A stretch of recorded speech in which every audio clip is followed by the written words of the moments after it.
A paz do Senhor Jesus, tudo bem com você? Eu sou o pastor Vasconcelos, este é o meu, o seu, o nosso canal Embaixador de Cristo.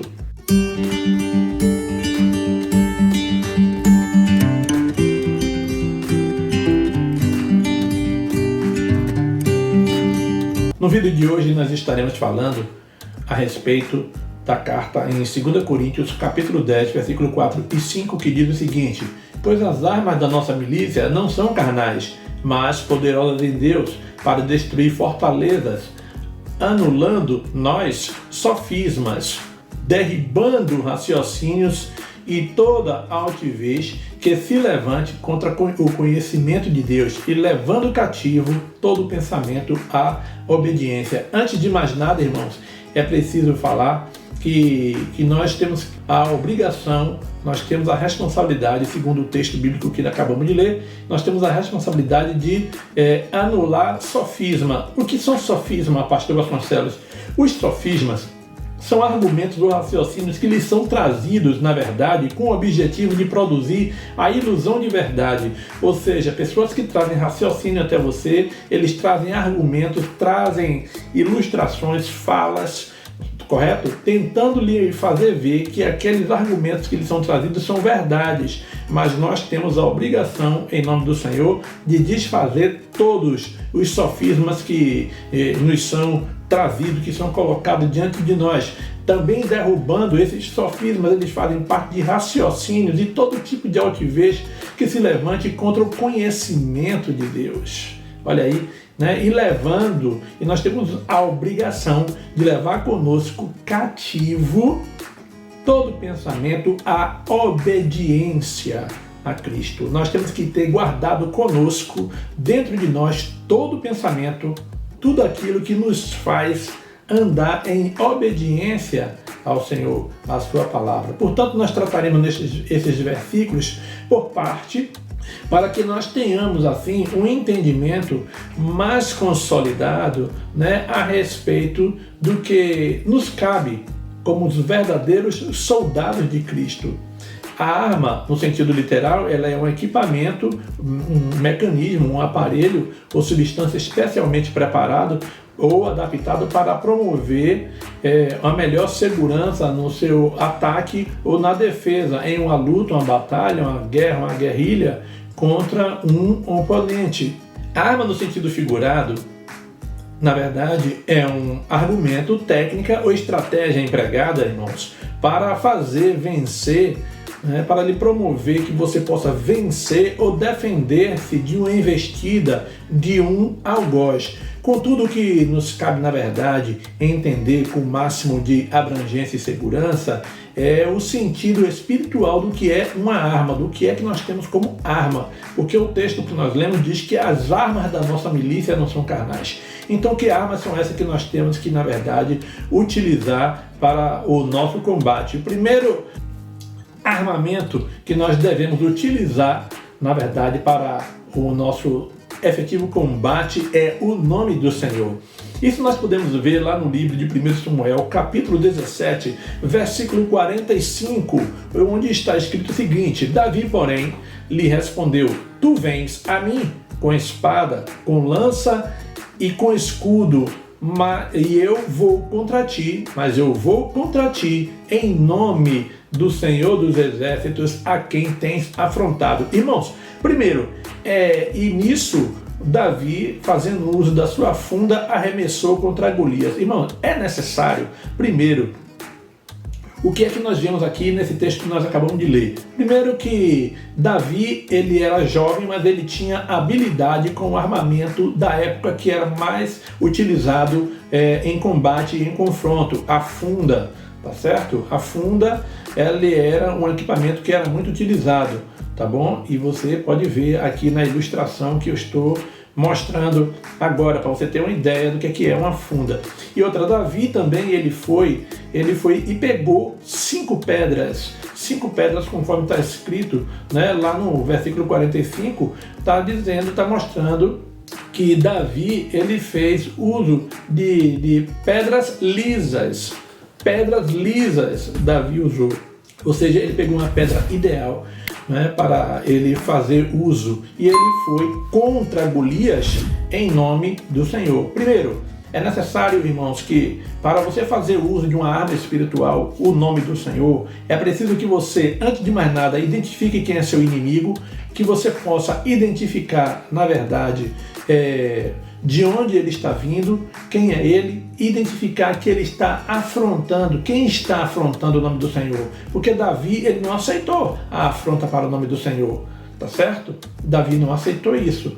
Então, ele levantou-se, não é? Ou seja, fez uso da funda e marchou contra o seu oponente em nome do Senhor. Quando você está com sua vida em condições, quando você tem ciência de que o nome do Senhor está sendo afrontado e você se levanta contra o oponente no nome do Senhor, contra quem afronta o nome do nosso Deus, então, com a vida no altar, com a vida em paz, em ordem com Deus, o efeito do seu arremesso vai surtir resultado. Você vai poder derrubar o adversário, jogar por terra o seu oponente todas as vezes que você estiver com sua vida no altar, que você souber manejar seu armamento, que você souber fazer a defesa do nome do Senhor e que você não aceitar que alguém afronte o nome do Senhor perante na sua presença. Em Atos capítulo 19, versículo 13, ali mostra dois homens que, na verdade, eles tentaram utilizar, sem condições, tentaram utilizar o nome do Senhor, não é isso, contra os demônios. Eu te expulso, eu conjuro-vos no nome do Deus que Paulo prega. Mas e aí? O demônio sabia quem era o Deus que Paulo pregava, mas ele não aceitou. O demônio não aceitou aquela expulsação, porque aquelas pessoas que tentaram expulsá-lo não tinham vida no altar, não tinha comunhão com Deus, vida no altar, conhecimento da palavra, vida santa diante do Senhor, nem tinha autoridade espiritual para poder expulsar, tá bom? Então, também esse nome do Senhor está lá em Filipenses capítulo 2, versículo 9 e 10, que diz que é um nome que está sobre todo nome, e sobre este nome, todo joelho se dobrará. Tá bom? Então, o nome que nós estamos invocando, que nós estamos debaixo desse nome, é um nome extremamente poderoso. Todo, está sobre todo nome, acima de todo nome, não existe nome nenhum. Você está invocando o nome de um Deus poderoso, um Deus tremendo. Mas para isso é necessário que você saiba utilizar esse nome, esteja com sua vida no altar, esteja manuseando bem o seu armamento, que é a palavra, a escritura, que para você usá-lo na hora correta e fazer prevalecer o nome do Senhor sobre as trevas. Também lá no livro de Atos, capítulo 4, versículo 12, diz que não existe nenhum outro nome pelo qual importa que o homem seja salvo. Ou seja, você, eu, nós estamos invocando, estamos debaixo de um nome único, poderoso, tremendo, maravilhoso. Um nome que promove a salvação, coisa que ninguém mais tem para dar. Somente o nome do Senhor. Entende, irmãos? Então, nós temos que ter consciência, nós temos que ter a segurança, nós temos que ter o conhecimento que nós temos que invocar o nome do Senhor no momento certo. E é por isso que nós, muitas das vezes, não vimos resultado, porque, primeiro, muitas das vezes nós estamos invocando o nome do Senhor no momento errado. Muitas das vezes nós estamos invocando o nome do Senhor sem condições de vida espiritual para estar invocando para ver o resultado. E muitas das vezes nós estamos invocando o nome do Senhor estando nós errados no momento. E assim nós não vamos ver resultado. Nós não vamos ver o resultado que Davi viu diante do gigante. Porque todo gigante ele é jogado por terra quando você está com a vida no altar. Quando você está invocando o nome na hora certa.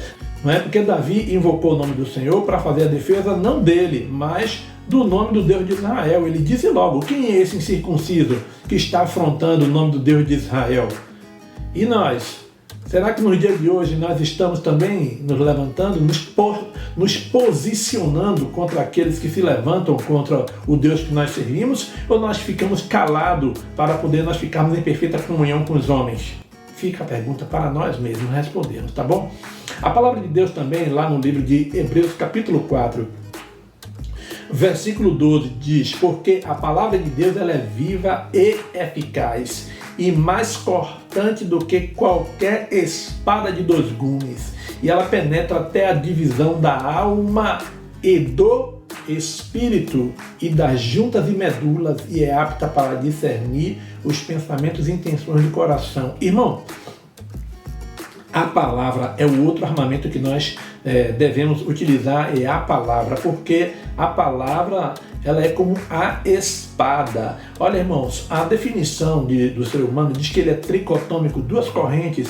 Existem 2 correntes de entendimento teológico que diz que o homem, uma diz que o homem é tricotômico, corpo, alma e espírito. A outra diz que o homem é dicotômico, corpo e alma e espírito. E aqui está dizendo em Hebreus capítulo 4, versículo 12, está dizendo que a palavra ela é como uma espada afiada, que ela penetra, tá certo? Na divisão entre a alma e o espírito. Olha que tremendo, irmãos. É um negócio tão fino, tão sensível, mas a palavra de Deus ela vai lá no profundo do ser humano. Será que nós estamos usando a palavra, irmãos? Será que nós estamos fazendo uso desse armamento que é a palavra de Deus?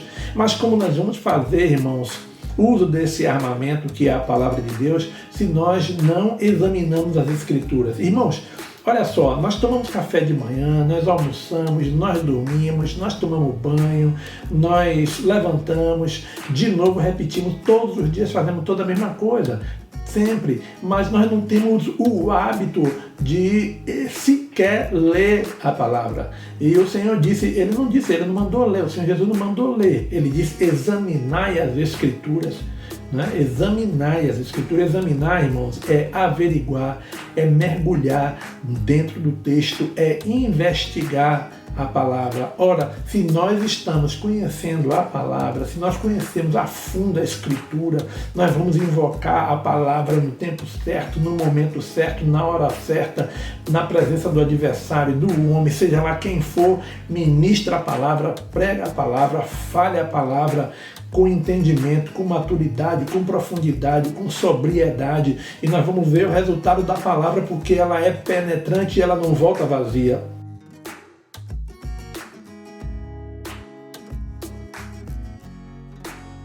Mas como nós vamos aplicar e ministrar a palavra corretamente se nós não examinamos sequer as Escrituras?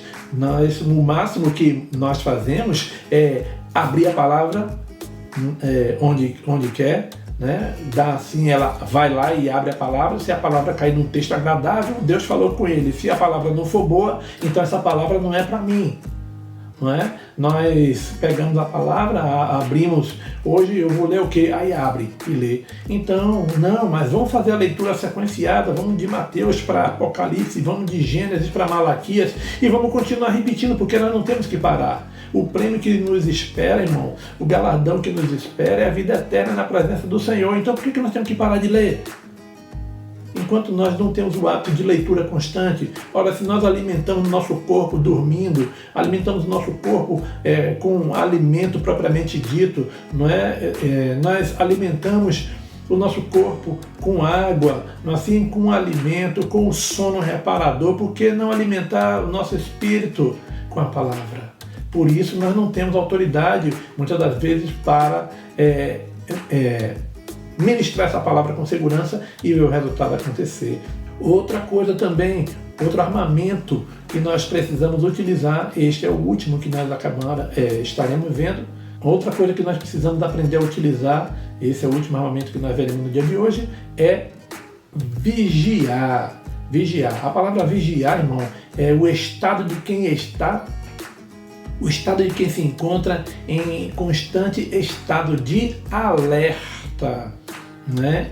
É o estado de quem age e reage com precaução para que não haja risco de sofrer uma refrega do seu oponente. Ou seja, a pessoa que está vigiando, ele age com cautela, ele age com prudência, sabendo que toda ação promove uma reação. Então é preciso tomar as atitudes com cautela, com prudência, meditando corretamente naquilo que vai fazer. É preciso que nós estejamos atentos, vigilantes, para que nós tomemos atitudes, não é? E não sejamos assim solapado com a reação do nosso oponente, do nosso adversário. Mateus 26:41 diz assim: vigiai e orai. Né? Vigiai e orai para que não entreis em tentação. O espírito, na verdade, está pronto, mas a carne é fraca. Na verdade, isso quer dizer que os frutos da carne inclinam para a morte. Entendeu? Os frutos da carne inclinam para a morte, portanto vigie para que sua própria carne não te conduza a ações e reações que possam te conduzir à morte. Então, portanto, devemos estar atentos para evitar a cobiça, para evitar a contenda. Nós vemos lá no livro de Gálatas, no capítulo 5, quais são as obras da carne e o fruto do Espírito. Portanto, nós devemos vigiar, estarmos atentos. Olha só que o texto em Mateus 26:41 diz: vigiai e orai. No entanto, muitos estão ensinando orar e vigiar. Não, irmão, quando você vigia, você adota o procedimento de observar, tá certo? O local, o perímetro, o lugar onde você se encontra, correto? E assim você percebe onde está a possibilidade de você entrar num risco, de você cair numa tentação, de você sofrer uma investida do maligno. Correto? Então, vigie. Primeiro você vigia, porque, ou seja, você vai tomar uma atitude, você vigia, sabe que aquela atitude que você vai tomar pode ter uma consequência, e então você vigiou, agora você ora, conversa com o Senhor: Senhor, eu preciso tomar essa atitude, é o certo e eu tenho que fazer, pode gerar uma consequência, mas eu coloco em tuas mãos. Ore. Essas são as condutas, as posturas que nós temos que ter perante o Senhor, perante a sociedade, perante a comunidade, perante todos. Nós temos que vigiar, tá? Nós precisamos vigiar. Essa é a postura. Lá em 1 Coríntios, capítulo 16, versículo 13, diz assim: vigiai, estais firmes na fé, portai-vos varonilmente e sede fortes. Irmãos, ele manda de novo vigiar e ficar firme na fé e portar varonilmente. Varonilmente, irmãos, é a qualidade, né, o estado de força, de resistência que tem o homem jovem, entende? Devido à sua a varonilidade, ele está novo, ele é um homem forte. Um homem, que eu quero dizer, um ser humano, assim como o jovem, uma mulher também, ela é forte. Então nós temos que agir dessa maneira. E quando nós estamos fazendo uso do nome do Senhor, da palavra do Senhor, estamos vigiando, estamos orando constantemente, só respondemos segundo a palavra, só executamos as coisas segundo a palavra, procedemos segundo a palavra, né? Invocamos corretamente o nome do Senhor, nós somos varonil, nós estamos com toda a força, com todo vigor na fé. Por isso ele diz: estai firme na fé. Em 1 Pedro capítulo 5, versículo 8, diz assim: sede sóbrios, vigiai, o vosso adversário, o diabo, anda em derredor, rugindo como leão e procurando a quem possa tragar. Irmãos, veja bem, o texto está dizendo, para finalizar, o texto está dizendo que, olha, aqui é você, esse é você, o dourado aqui é o anjo do Senhor e o aqui é o adversário. Então, o que é que nós podemos entender? Nós podemos entender que o anjo do Senhor está aqui, ó, à sua volta. O anjo do Senhor está ao seu redor e o adversário está ao derredor, tá bom? Então isso significa que quando nós pecamos, o anjo do Senhor se afasta e aí quem fica agora ao seu redor, livre para atuar, é o maligno. Por isso ele diz: sede sóbrios. O que é sóbrios? Atento, vigilante, entende? Vigilante. E ele ainda está garantindo aqui que o vosso adversário, o meu, o seu, o nosso adversário, ele anda ao derredor, rugindo como leão e procurando a quem possa tragar a vida, destruir. Portanto, devemos estar atentos. Irmãos, para finalizar, nós vimos no dia de hoje, então, 3 armamentos que nós devemos utilizar para sermos verdadeiros e bons soldados do Senhor. Porque soldado qualquer um pode ser, agora bom soldado, aí é que está a diferença. Então, os nossos armamentos que devemos utilizar durante a nossa vida na fé em Cristo Jesus é o nome do Senhor, a palavra de Deus e a vigilância, fundamentado no texto que nós lemos, tá bom? É tudo isso fundamentado no texto que nós lemos, que está lá em 2 Coríntios, capítulo 10, versículos 4 e 5, ok? Se você não é inscrito no canal, inscreva-se nesse momento, nessa oportunidade. Deixe aí o seu comentário, deixe o seu like, deixe o seu comentário e compartilhe esse vídeo para que essa mensagem possa edificar a vida da pessoa que você conhece, tá ok? Que a graça do Senhor Jesus, o amor de Deus e a comunhão do Espírito Santo seja com todos e aqueles que concordam dizem amém. Deus abençoe em Cristo Jesus e até a próxima oportunidade. Amém.